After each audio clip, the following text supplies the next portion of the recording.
Hi friends, আমি গেছিলাম পুজোর লাস্ট টাইম, কিছু বাকি ছিল একটু মার্কেটিং করতে। তো এই প্রথম হাজব্যান্ডের সঙ্গে শপিংয়ে গেছিলাম। খুব আনন্দে গেছিলাম ছেলেকে নিয়ে, কিন্তু এত দুষ্টু ছেলে ওখানে গিয়ে এত দুষ্টুমি করছে, মানে ও একা একা লিফটে উঠবে, সব জায়গায় একা একা যাবে।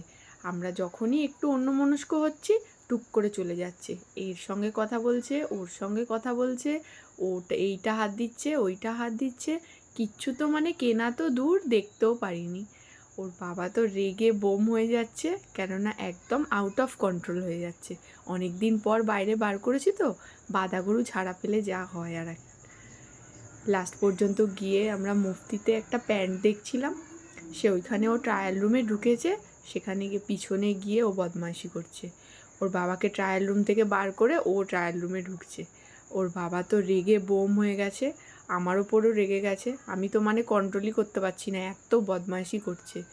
আমি যেই ধরতে গেছি আমার নেল এক্সটেনশানগুলোকে উবড়ে দিচ্ছে, মানে ভেঙে দেওয়ার চেষ্টা করছে।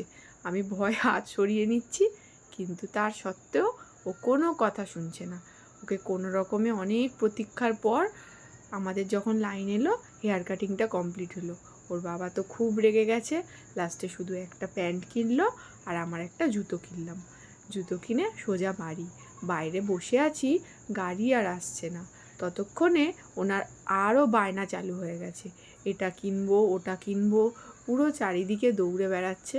ওর বাবা তো রেগে বোম হয়ে গেছে, এত বদমাইশি করছে, একদম কন্ট্রোল করতে পারছে না, খালি এটা বায়না ওটা বায়না। লাস্ট পর্যন্ত ওকে একটা বেলুন কিনে দিল। বেলুনটা নিয়ে 5 মিনিটও হয়েছে কি না সন্দেহ, এত ভালো বেলুনটা গাড়ির মধ্যে ঢুকে দেখো নিজেই ফাটিয়ে দিয়েছে। ওর বাবাকেও মারছে, আমাকেও মারছে, আমরা হাসছি বলে। এই ছিল আমাদের পুজোর মার্কেটিং।